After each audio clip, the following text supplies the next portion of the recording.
So we have some big Rush Duel Links news as we got 2 trailers and an announcement stream over at Tokyo Game Show. It's only a handful of days until Rush Duel is released on Duel Links, and we are to play it for ourselves, which I personally am very excited for.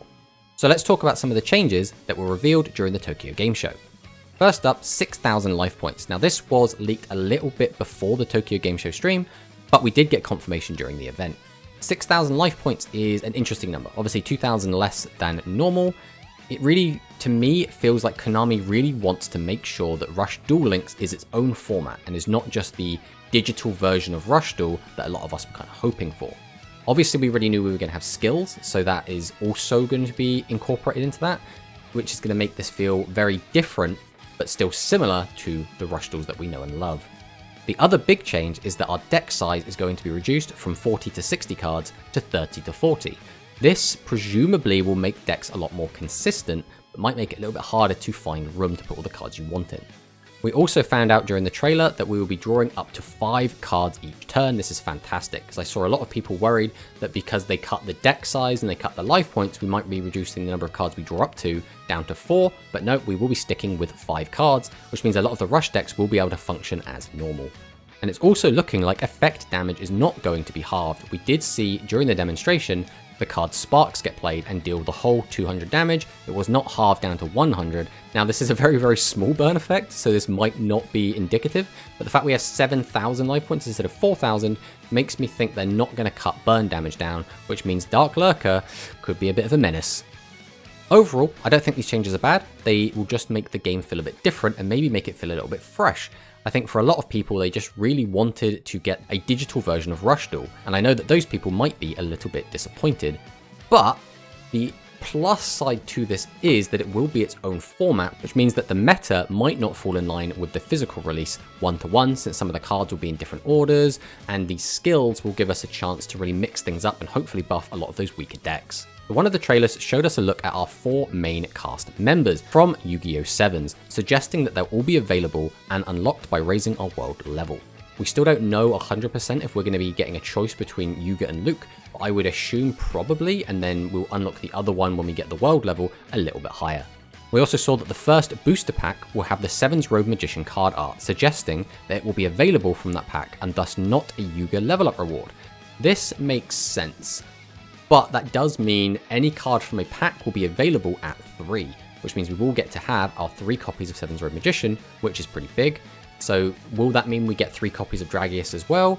That I think would make sense. So we'll have to see what actually happens there. But one card we have not seen thus far is Dark Revelation. This is a very contentious card because this is the card that made Dragon Casters as powerful as it was.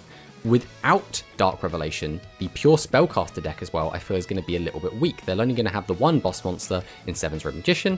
Obviously 7's Rogue Witch will help you cheat it out, but that doesn't really matter when you effectively on defense. So when your opponent gets you on the crackback, you're going to have a 2100 attack and a 2000 attack monster against your opponent's perhaps Dragius or Yami Ruler, which are going to be these 2500 attack monsters. Obviously this doesn't mean Dark Revelation isn't in, it just means we haven't seen it yet, so we'll have to see what happens with that. We also saw a new structure deck with the Lightning Volt Condor art on the box. Now Lightning Volt Condor, in my opinion, is not a fantastic boss monster, which makes me think the structure deck is going to have something else in it that people are going to want. Maybe Hammer Crush is going to be limited to it, because we need a reason to want to buy it, and Lightning Volt Condor is almost certainly not going to be it. We did already know, but we are going to be getting the Dark Magician Legend card, as well as 1,000 gems as part of the World Reveal event, which is always a nice little bonus. Getting a free 2500 Legend monster is decent, and 1,000 gems is always going to be welcome to help us get into those Rush Duel packs.